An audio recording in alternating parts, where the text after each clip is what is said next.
Baik, Assalamualaikum warahmatullahi wabarakatuh. Perkenalkan, nama saya Ayu Amalia Tusholicha, NPM 203100026 kelompok 3. Sekarang saya akan menjelaskan 4 klinis di blok reproduksi di laboratorium anatomi. Yang pertama yaitu ada hernia nucleus pulposus atau disingkat dengan HNP. Definisinya sendiri, hernia nucleus pulposus adalah penyebab paling umum dari nyeri skiatik dan salah satu indikasi paling umum untuk operasi tulang belakang di seluruh dunia.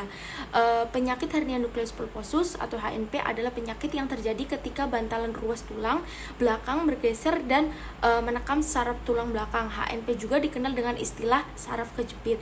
Etiologinya, HNP disebabkan oleh melemahnya jaringan di bantalan tulang belakang. Seiring bertambahnya usia, kelenturan bantalan tulang belakang akan berkurang sehingga rentan terhadap cedera. HNP juga dapat terjadi akibat seorang terjatuh atau mengalami benturan pada tulang belakang sehingga tulang belakang bergeser. Lalu patofisiologinya.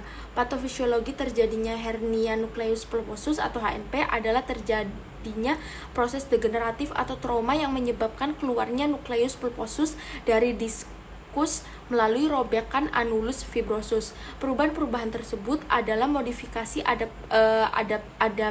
adaptif terkait usia dalam struktur diskus yang mencakup pengeringan, fisura, penyempitan diskus, degeneratif musinosa, gas intraductus atau vakum, osteofit, perubahan inflamasi, dan sklerosis subkondral. Fisura anulus merupakan predisposisi kelemahan yang memungkinkan material disc menonjol atau bermigrasi keluar margin anulus. Hernia nucleus pulposus dapat terjadi di tulang belakang regio namun lokasi tersering adalah pada tulang belakang cervical dan lumbal. Dua area ini secara usus rentan terkena cedera karena menahan beban dan meregang berulang seiring aktivitas fisik. Lalu epidemiologinya, perkiraan prevalensi HNP adalah sekitar 1-3%. Insiden tertinggi yang diamati adalah antara 30 hingga 50 tahun dan lebih sering pada pria daripada wanita. Rasio 2:1. Faktor risikonya, beberapa faktor mempengaruhi proses degeneratif seperti genetik, mekanik, dan perilaku. Faktor lain yang dapat meningkatkan risiko seorang mengalami saraf kejepit adalah atau HNP, yaitu memiliki keluarga dengan riwayat saraf kejepit, memiliki berat badan yang berlebih, mengangkat beban berat dengan posisi dan tumpuan yang salah, melakukan gerakan menunduk dan berputar secara mendadak atau berulang, memiliki kebiasaan merokok. Prognosisnya, mayoritas pasien yang menderita hernia nucleus pulposus atau HNP mengalami resolusi gejala tanpa operasi. Perawatan konservatif efektif dan pasien biasanya mengalami pengurangan gejala setelah beberapa minggu. Namun beberapa kasus tidak membaik dengan pengobatan konservatif dan mungkin memerlukan terapi yang lebih insentif seperti injeksi steroid, akar saraf, atau bahkan pembedahan. Adanya myelopati pada kasus hernia nucleus pulposus teralis pada regio cervical atau toraks merupakan indikasi pembedahan, terutama dalam pengaturan perkembangan gejala. Komplikasi yang terkait dengan hernia nucleus pulposus dapat terjadi akibat efek komparatif pada akar saraf pada kasus yang parah yang mengakibatkan defisit motorik pada tulang belakang leher dan dada. Juga ada resio kompresif sumsum tulang belakang pada kasus yang parah. Komplikasi ini relatif jarang tetapi harus dipertimbangkan dan dirawat dengan baik untuk menghindari defisit neurologis permanen.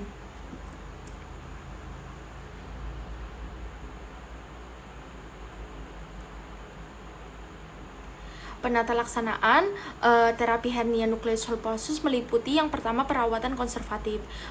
Perawatan konservatif adalah strategi utama karena riwayat alami hernia nucleus pulposus dengan respon yang baik terhadap pengobatan nyeri atau injeksi steroid, akar saraf, serta beberapa kasus regresi spontan. Pemberian obat meliputi obat pereda nyeri, pelemas otot, dan suntik kortikosteroid dan fisioterapi. Lalu yang kedua ada pembedahan.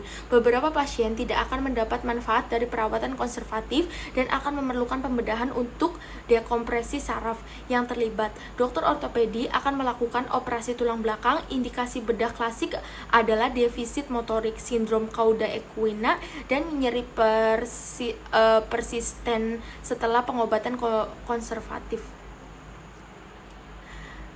Lalu bagaimana sih pencegahannya? Pencegahan ANP dapat dicegah terutama melalui aktivitas fisik dan pola hidup. Berolahraga secara teratur, misalnya berenang, menjaga postur tubuh yang baik seperti duduk dan punggung yang tegak, atau mengangkat beban dengan posisi yang benar. Berhenti merokok karena kandungan di dalam rokok bisa mengurangi suplai oksigen ke bantalan tulang belakang. Sesekali berdiri dan lakukan peregangan jika sudah duduk terlalu lama. Nah, lalu yang klinis yang kedua adalah spina bifida. Definisi spina bifida adalah anomali kongenital yang muncul dari perkembangan yang tidak lengkap dari tabung saraf. Hal ini umumnya digunakan sebagai istilah non-spesifik yang mengacu pada setiap derajat penutupan tabung saraf.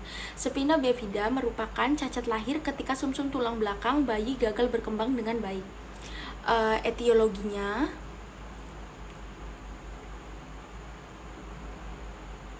Etiologinya disrafisme tulang belakang ini disebabkan oleh penutupan yang tidak sempurna dari elemen tulang belakang posterior. Proses neuralisasi terjadi dalam dua fase, yaitu neuralisasi primer atau sekunder. Cacat dalam perkembangan tabung saraf dianggap multifaktorial, termasuk pengaruh lingkungan dan genetik. Penyebab lingkungan yang paling umum adalah defisiensi folat, dengan sebagian besar kasus dianggap sensitif asam folat. Patofisiologinya, terdapat beberapa jenis spina bifida yang berbeda tergantung waktu atau tahapan neuralisasi yang mengalami gangguan. Kegagalan fungsi lipatan neural pada titik tengah durasi dapat menyebabkan defek yang bersifat terbuka atau mengekspos lempeng saraf neural plate. Biasanya penderita yang mengalami kondisi tersebut akan mengalami gangguan fungsi neurologis yang parah. Pemeriksaan yang dapat dilakukan untuk mendeteksi gangguan fungsi neurologis adalah pemeriksaan nervus cranialis. Gangguan pada proses neuralis yang sekunder biasanya terjadi apabila tuba neural gagal terpisah dengan jaringan non-neural lainnya. Hal ini menyebabkan kelainan spina bifida yang tertutup oleh jaringan kulit atau biasa disebut sebagai spina bifida occulta. Penderita spina bifida kerap kali menderita gangguan fungsi neurologis akibat proses neurodegenerasi sel saraf yang disebabkan oleh paparan tuba neural yang terbuka dengan cairan ketuban. Paparan air ketuban yang berkepanjangan pada sel saraf menyebabkan perdarahan sel yang berujung pada terputusnya sambungan akson serta kematian sel. Terus epidemiologinya, prevalensi dan kejadian penyakit ini bervariasi. Sejak pertama kali dikenal, tetapi secara keseluruhan telah menurun dengan beberapa program intervensi dan meningkatkan screening janin. Ada juga peningkatan resiko kekambuhan yang terkait dengan riwayat keluarga, lokasi geografis, dan tingkat keparahan cacat. Telah dilaporkan bahwa ada peningkatan resiko kekambuhan sekitar 3-8% setelah satu kehamilan yang terkena atau riwayat defek pada ibu yang resikonya memburuk dengan meningkatnya jumlah anak yang terkena.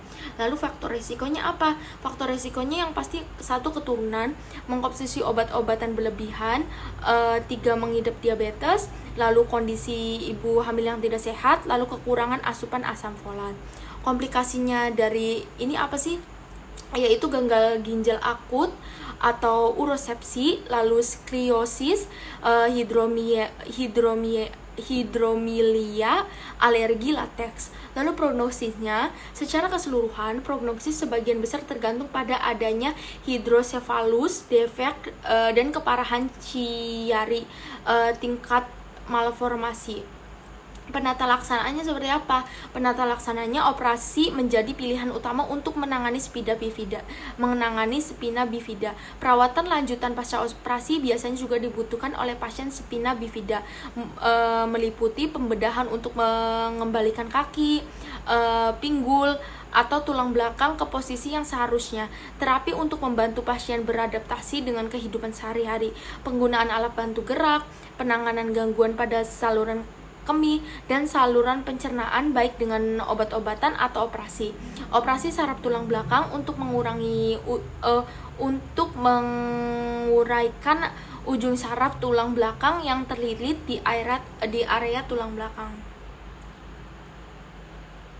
Pencegahannya, langkah utama untuk menghindari terjadinya spina bifida adalah mencukupi kebutuhan asam folat, terutama ketika berencana hamil dan selama kehamilan. Ibu hamil bisa memenuhi kebutuhan ini dengan mengonsumsi suplemen asam folat serta memperbanyak konsumsi makanan yang kaya vitamin ini, seperti kacang-kacangan, kuning telur, brokoli, bayam, pasta, nasi, serta roti. Baik, klinis selanjutnya ada spondilosis. Spondilosis berasal dari bahasa Yunani yang berarti vertebrata atau tulang belakang. Spondilosis adalah istilah untuk degenerasi tulang belakang.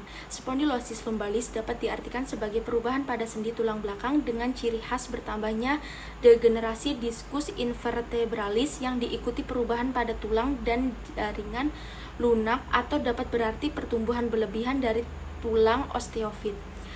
Spondilosis cervix adalah proses penyakit alami terkait usia yang dikaitkan dengan perubahan degeneratif dalam diskus intervertebralis.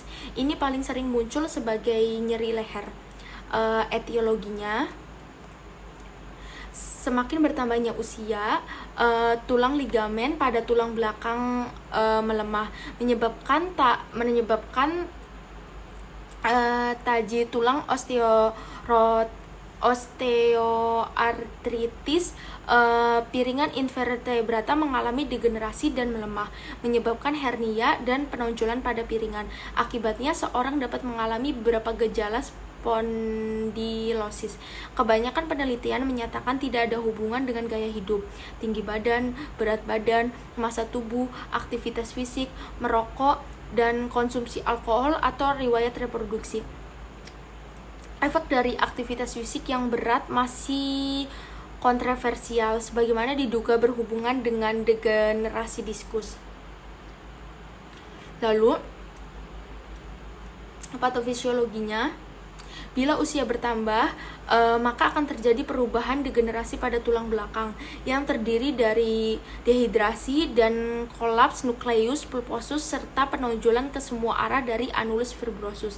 Anulus mengalami klasifikasi dan perubahan hipertrofik terjadi pada pinggir tulang corpus vertebra, membentuk osteofit atau spur atau taji. Dengan penyempitan rongga intervertebrata, sendi intervertebra dapat mengalami subluxasis dan penyempitan foramina intervertebra yang dapat juga ditimbulkan oleh osteofit dan menyebabkan terjadinya spondilosis. Epidemiologinya, spondilosis lumbalis muncul pada 27-37% dari populasi yang asimptomatis. Di Amerika Serikat, lebih dari 80% individu yang berusia lebih dari 40 tahun mengalami spondilosis lumbalis, meningkat mulai dari 3% pada individu berusia 20-29 tahun. Di dunia, spondilosis lumbalis dapat mulai berkembang pada usia 20 tahun. Hal ini meningkat dan mungkin tidak dapat dihindari. Bersamaan dengan usia, kira-kira 84% pria dan 74% wanita mempunyai osteofit pada tulang belakang. Kira-kira 30% pria dan 28% wanita berusia 45-64 tahun mengalami osteofit lumbalis. Rasio jenis kelamin bervariasi, namun dasarnya sama. Faktor resikonya apa sih? Yang pertama, degenerasi, kebiasaan postur jelek, trauma, stres mekanikal akibat pekerjaan seperti aktivitas yang melibatkan gerakan mengangkat, membawa, dan memindah barang.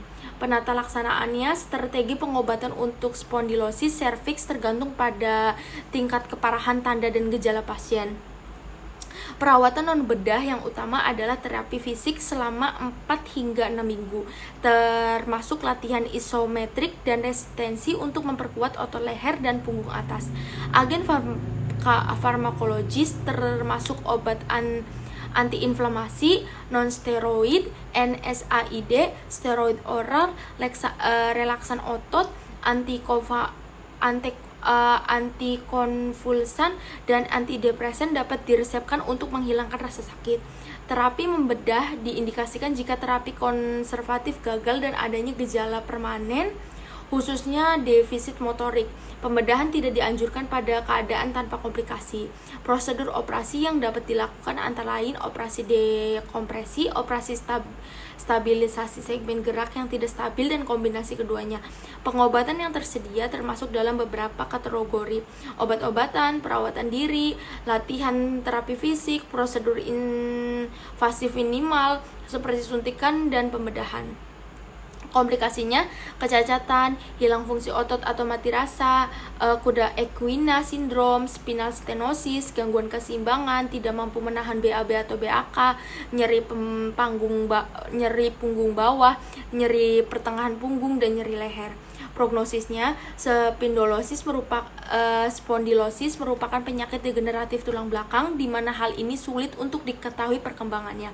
Dalam kasus ini tidak menimbulkan kecacatan yang nyata, namun perlu diperhatikan juga penyebab faktor yang mempengaruhinya, seperti adanya kompresi dan penyempitan saraf yang nantinya dapat menyebabkan kelumpuhan bahkan gangguan perkemihan.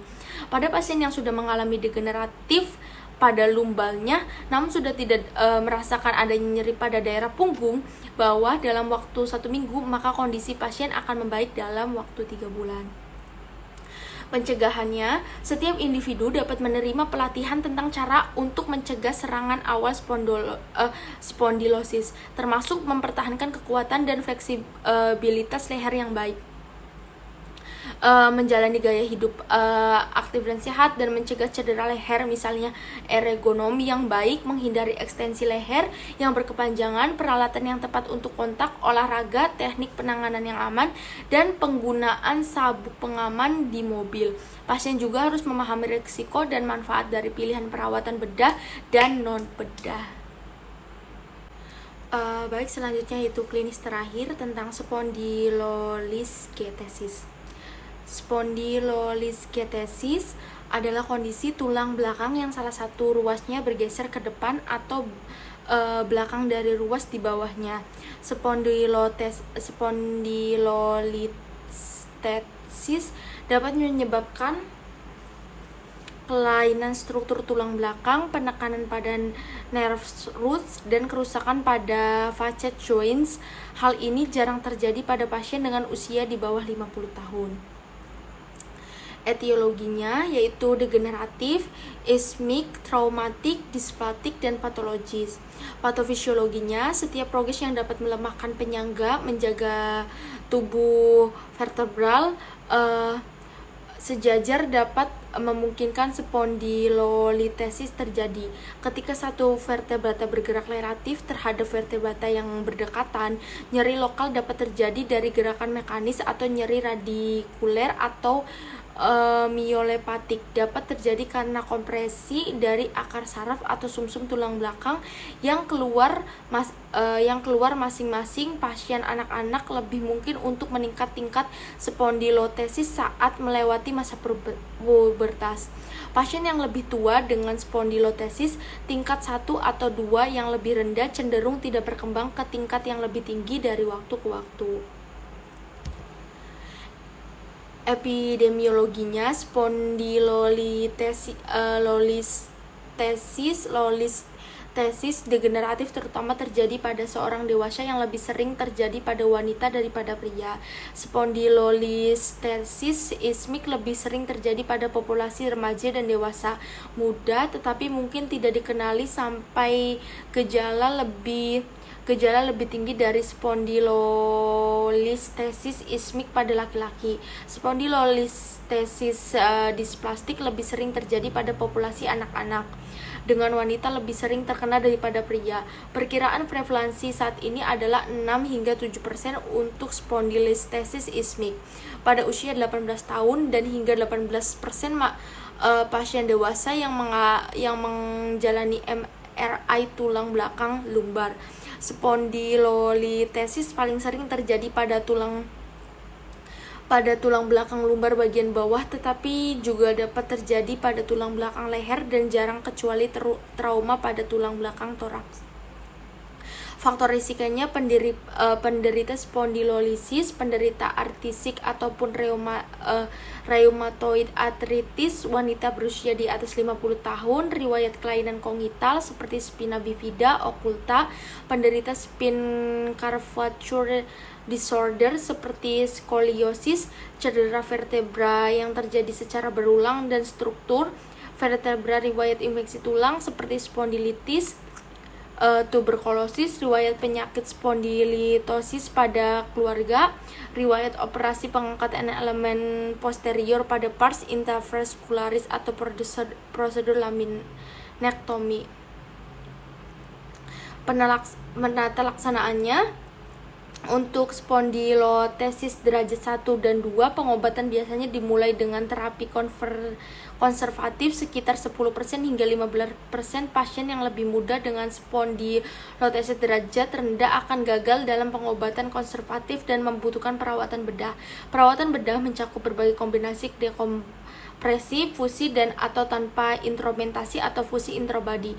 Pasien dengan ketidakstabilan lebih mungkin memerlukan intervensi operatif. Komplikasinya, kifosis atau lengkungan tulang belakang yang tidak normal, kesulitan mengontrol buang air kecil dan buang air besar, kerutan permanen pada saraf tulang belakang, mati rasa hingga kelumpuhan pada kaki. Prognosisnya untuk spondylolistesis menguntungkan dan kebanyakan orang dengan kondisi ini tidak menunjukkan gejala. Hasil untuk perawatan konservatif tampaknya menguntungkan baik untuk spondylolistesis ismik grade rendah. Tingkat keberhasilan klinisnya tinggi. Sebagian besar cacat pars tidak menunjukkan perbaikan radiografi. Hasil klinis yang sukses tidak tergantung pada penyembuhan lesi radiografisis. Pasien dapat kembali ke aktivitas penuh ketika gejala telah teratasi dan tindak lanjut dokumen radiografi tidak ada perkembangan lebih lanjut dari listensis. Pasien dengan spondylolistesis derajat 2 harus terus membatasi aktivitas yang membutuhkan postur hiperlordotik. Bahkan dengan resolusi gejala yang berhasil, pemantauan terhadap sleep harus terus dipantau untuk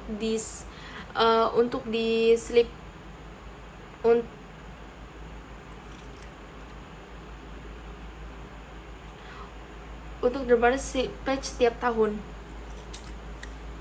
Pencegahannya, infeksi spondylolistesis sulit dicegah. Beberapa langkah yang dapat dilakukan untuk mengurangi resiko terserang kondisi ini: mempertahankan berat badan ideal, mengonsumsi makanan bergizi seimbang, rutin berolahraga. Mungkin itu saja yang bisa saya jelaskan dari 4 klinis ini. Kurang lebihnya mohon maaf. Wassalamualaikum warahmatullahi wabarakatuh.